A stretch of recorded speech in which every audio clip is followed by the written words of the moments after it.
What do we do with this? Now she goes on to talk about human rights abuses, and that's the hilarious part. Listen to this. And we're not going to get there. People, they say from the river to the sea, and you say what river and what sea, I don't know. And discussions that I've had, I just, but this is a larger issue because now she's trying to say the reason why you're not going to get to a two-state solution is because some people don't know what river they're talking about, or because of the rhetoric that is being said.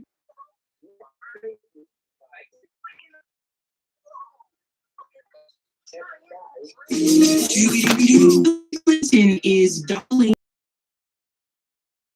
people are misinformed by the news on social media at the recent Doha forum, and this is not a good look for Hillary Clinton. It's also not a good look for the Democratic Party, and I think people need to pay attention to what's going on here. I would say the reporter tried to give her a bone, tried his best to get her to admit that her statement was incorrect, right? That she was wrong. But no, she persists to double down here, folks. You got to see this for yourself. Also at the same event, Aaron Monte from the Gray Zone confronted Hillary Clinton. You guys have got to see this. Let's go ahead and bring it in here. Shout out to Dropside News. Down at the Doha forum, remarks she made last at the Israel Hayom Summit, where she claimed that young people who were pro-Palestinian have been propagandized and misinformed by social media. Moments ago, she said young people are getting an incomplete picture of the conflict. So let's go ahead and get into this video here, folks. Like I said, the reporter really tried his best, I think, to look for Hillary Clinton. Listen to this. I want to talk about you now. You've been in the news this past week for some comments at an event in New York organized by the newspaper Israel Hayom.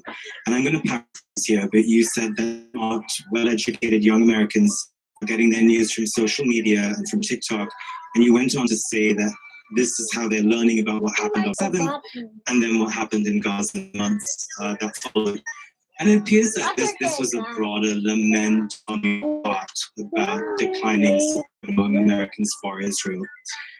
The comment has generated a lot of controversy, and it's led Congressman O'Connor, for example, to point out that I don't think the answer is to disparage the intelligence of young people. It's been a few days now since you've said that. How are you reflecting on your words and the controversy around it? Yeah, that's a good point to make. O'Connor did say that. So, like, she has members of her own party that called her out for her statements. Well, I think it is a approval. Then people are not paying attention to how. Is that a bad thing? I don't know if it's a bad thing. I mean, people do listen to me for what it's worth, and I am also on Instagram and TikTok. Oh, slow burn. That's a brutal one, right? So here's the problem with people like Clinton. They are stuck in the past. They are stuck in the past.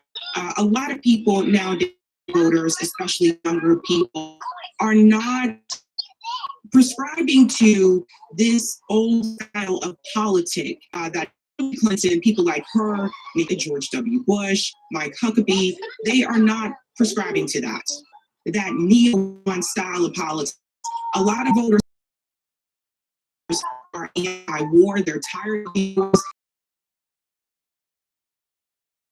Obama ran on an anti-war message when he ran for president. Barack Obama said we need to end that because he went on to kill people in Libya.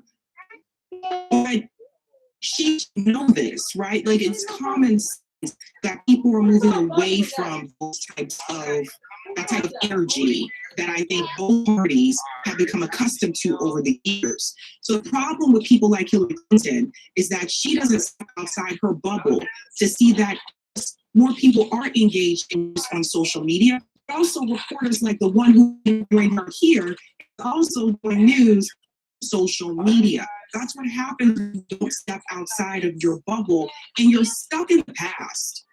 That's what it is. Hillary Clinton, Nikki Haley, neocons, they are stuck in the past. Let's go on more here. But I guess the broad point here is that if Americans are shifting in their views about Israel, and poll after poll shows that's the case, that is based on some information that they're getting not just from social media, but also from very reputable journalists, operating agent, also journalists in Gaza. Yeah, Construction people. I'm not saying it's You not want some white accurate. people? I am saying that I teach at Columbia University. pause. No, she was saying it wasn't accurate. That statement that she made at that summit, hosted by Miriam Adelson, that statement she was saying is that the information that they're receiving on social media, that it's incorrect information. That is exactly Alright, so what I've she been was getting feedback that I've been Hillary talking a Clinton is little too making fast. herself look even worse. And I think what is going to happen ultimately, I think people are moving away from people like her. I think a lot of voters, they're moving away from the Hillary Clintons, like the Bill Clintons, even Barack Obama. People have been moving away from him too. People are looking at the future. These young people are looking at their future. And when they look at their future, a future that is great because they see that they can put a down payment on a home. They see that they can afford to start families. And they see that the US government is spending all this money creating chaos and war abroad. That's what they see. Yeah, she teaches at Columbia University. And how did you get that gig, Hillary? We don't know Columbia University is a Zionist institution. How'd you get the gig? Because you went along with the status quo. You went along with the propaganda. You went along with the real propaganda. Your career, you spoke at APAC conventions. You chose to still support this genocidal state that is Israel, and those atrocities did not start after October 7th, going on for decades. So that's how you got that seat. That's why, because you toted the line.